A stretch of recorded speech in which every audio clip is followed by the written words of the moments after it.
약간 시공사 편 현장 관리인이 아닌 건축주 편인 별도의 현장 관리. 네. 비싸겠네요. 비싸.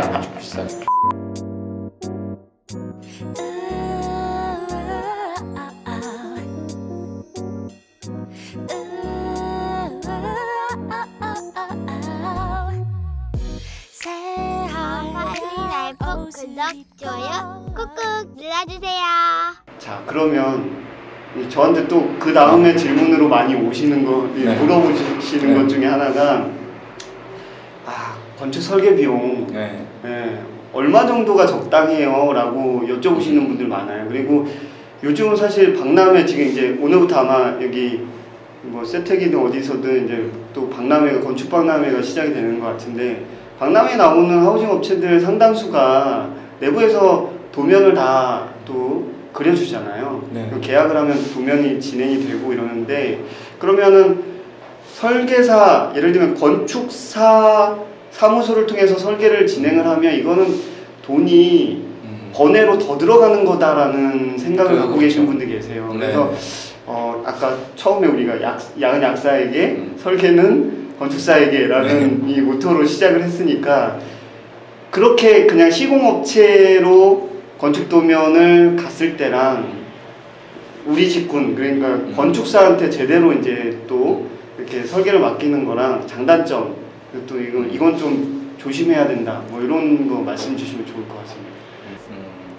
어떤 건물이 문제 없이 지어지려면 어떻게 해야 될까, 그거를 제가 좀 생각을 해봤어요. 근데 대기업이 엄청 큰 돈을 들여서, 제가 이제 좀 큰 현장에 있었다고 아까 말씀드렸는데, 그런 데서 보면 이렇게 감리단이 있고, 그 감리단이 설계사들도 이제 현장에 나와 있고, 또 시공하는 사람들도 현장에 나와 있고, 그래서 이렇게 셋이서 서로 이렇게 하면 되나? 이 부분이 안 되는데 이게 도면대로, 이게 도면이 틀렸는데 이렇게 바꿔야 되는 거 아닌가? 이런 것들을 감리단과 설계사와 이 시공하시는 분들이 뭐 거의 매일 회의를 하거든요. 왜 그럴까요? 리스크를 줄이려고. 그렇죠. 왜냐면 나는 여기 수십억, 수백억을 들여서 지금 건물을 짓고 있거든. 그러니까 이게 뭐 누군가 하나 틀어지면 누구나 실수는 하니까 도면이 그렇죠. 틀릴 수도 있고, 사실 또 시공이 틀릴 수도 있고, 그렇기 때문에 그걸 누군가가 계속 그 눈으로 봐줘야 되거든요.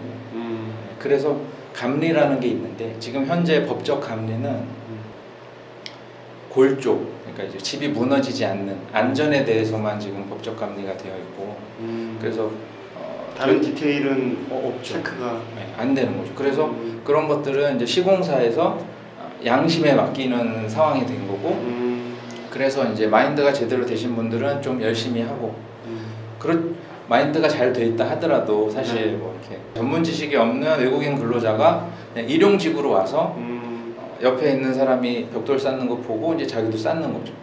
그러면 아무리 마인드가 제대로 된 시공사 사장이라도 그 인부 한 명 한 명을 다 관리하기는 힘들거든요. 그렇죠. 제 생각에는 그렇게 대기업이 돈을 까먹지 않게, 손해보지 않게 하기 위한 그 시스템을 좀 어느 정도 우리들도 가지고 가는 게, 소규모 건축물에도 그렇죠. 그런 리스크를 줄일 수 있는 그런 시스템을 가져가는 게 좋겠다. 그거를 헛돈 쓴다고 생각하지 않거든요. 왜냐면 내가 잃을 게 더 많으니까. 그러면 이제 그 시스템 중에 정점이 건축사가 정점은 아니고 꼭 필요하신 분. 네. 감리도 꼭 필요하고 이제 건축사도 꼭 필요하고 음. 그런 거죠. 근데 소규모 건축물에는 어쨌든 현장 관리인이라는 게 감리 대신 어떤 일정 역할을 할 수 있게 만들어 놨는데, 지금 사실 유명무실하게 되어 있는 상태고, 그래서 예를 들면 지금 현장의 구조가 시공사한테 가서 계약을 하면 현장 관리는 그냥 서류만 넣는 형태로 가는 경우가 많고, 그리고 설계 같은 경우에는 시공사에서 내부에서 그냥 진행을 하고 허가방이라고 하는 건축사 사무실에다가 맡겨갖고 저렴하게 그냥 직행위로 가는 경우들이 많은데, 그랬을 경우에 지금 리스크 관리할 수 있는 시스템이 이게 없는 거죠. 없는 거죠. 그러면은 지금 하고 계신 시스템이라면 그런 걸 어떤 식으로 보완을 해주실 수 있을까요? 만약에 이 사무실에 왔다. 이걸 왜 여쭤보냐면요. 적지 않은 금액의 건축사 사무실에서 도면을 그렸어요. 그렇죠. 그러니까 뭐 예를 들면은 이게 적지 않다라는 금액의 차이가 워낙 갭이 클 수 있는데 보통 이너 가방에서 할 수 있는 게 예전에는 뭐 1,200대 수준에서 하다가 요즘은 한 4,500대 구조 뭐 기술사분들의 그 구조 도면까지 들어가니까 4,500 정도 수준이 이제 러프하게 이제 허가방 수준이라고 보면 내가 도면을 제대로 맡기는 설계사 사무실에 가면 일단은 평당 기준으로 30에서 50 정도. 그래서 일단 한 1,500에서 2,000만 원 정도? 그래서 최근에도 2,000만 원 가까이 주고서 건축사 사무실에서 계약을 했어요. 네. 근데 도면은 왠지 홀대 반응. 그분들은 대부분이 어떤 역할을 하냐면 큰 프로젝트. 그러니까 금방 말씀하셨던 네. 큰 프로젝트 이런 거에 참여를 많이 하시다 보니까 소규모 업체에 관심이 별로 없어.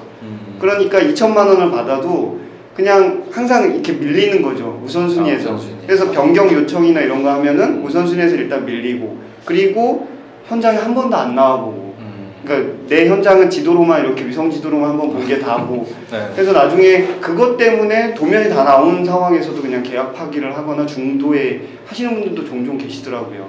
그래서 아까 설계사 사무실을 통해서 그 리스크를 관리하는 시스템을 가져가려면 2,3천만 원을 들인 일반적인 업체에서도 이런 게 시스템이 제대로 안 된다면 사실 거기 계약 안 해야 되잖아요. 그렇죠. 그러니까 지금 그럴 때 어떤 적정 금액에 이런 시스템 가져가는 설계사무소를 찾아라 라는 팁을 좀 주시면은 또 확 와닿으실 것 같아요.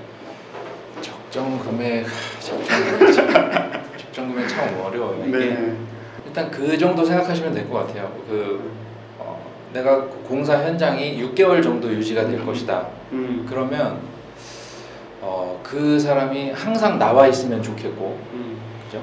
그래서 그래야지 그 빠짐없이 다 볼 수 있을 거잖아요. 그 사람이라고 하면 그 현장에 나가 있는 현장 관리인, 그 현장 관리인이 이제 약간 시공사 편 현장 관리인이 아닌 건축주 편인 별도의 현장 관리인. 그렇죠. 네. 그러니까 다른 거죠. 그러니까 네. 이 둘을 경쟁하게 만들어야 된다는 거거든요. 그러니까 이 사람은 잘못된 걸 바로 잡아야 자기 실적이 되는 거고, 이 사람은 이제 좀 저렴하게 해야 자기 실적이 되는 거니까 서로 이렇게 견제할 수 있고. 이제 그렇게 만든다고 봤을 때 이 사람은 지금 시스템에서는 안 나가는 돈인데 이 사람을 새로 내가 넣어야 돼요. 그러면 이 금액은 사실 골조까지는 어느 정도 법적으로 보장이 되는 부분이니까 골조 공사 끝나고 한 3개월 정도 이제 마감 공사를 한다. 그러면 3개월 동안 이 사람이 뭐 월 한 500 정도 가져가지 않을까요? 최소? 그러면 3개월이면 한 1,500 정도? 별도의 인건비가 발생한다라고 저는 생각이 들어요. 그래서 뭐 제가 그거를 뭐 내일 당장 할 수 있는 건 아니지만 그냥 이론적으로 봤을 때 그런 사람이 존재한다면 그 정도 금액은 줘야 그 사람이 하지 않을까. 맞아요. 그 사람이 그럴 것 같아요. 그거 안 하면 그것만 해야 되니까 그거에 집중하려면 하루에 최소 8시간 이상 거기 현장에 있으려면 그 사람의 한 달 월급은 줘야 되는 거죠. 근데 이제 일반 건축주 입장에서는 사실 그렇게 별도 인원을 산정하기가 힘들죠. 원래 시스템에서 건축사한테 들어가는 돈도 없었는데 그것도 해야 되고 감리자한테 그 현장 대리인도 그 사람한테도 한 뭐 1,500에서 2,000만 원 줘야 된다. 그러면 갑자기 돈이 확 뜨기 때문에. 그럼 설계사 사무소에서 네. 그럼 지금 말씀하시는 그 역할을 해주실 수 있나요? 할 수 있죠. 그럼 이렇게 정리하면 되겠네요. 일정 규모가 되는, 그러니까 직원 수도 어느 정도 일정 규모가 되는 건축사 사무소에서 도면을 맡기고 인허가에 대한 검토나 진행을 맡기면 거기에 플러스 알파로 현장에 현장 관리인을 이 내부에 있는 직원으로 파견이 가능할 수 있고, 그렇게 되면 현장에 이 도면을 그린 업체에서 현장 관리까지 진행을 하면서 시공사와 일정 부분의 대립각을 갖고서 꼼꼼하게 체크를 해주니까 일정 부분 QA가 이렇게 확보가 될 수 있는, 그렇죠. 퀄리티가 어느 정도 확보가 될 수 있는 그런 상황으로 연출이 될 수 있다. 네네. 비싸겠네요. 비싸겠죠.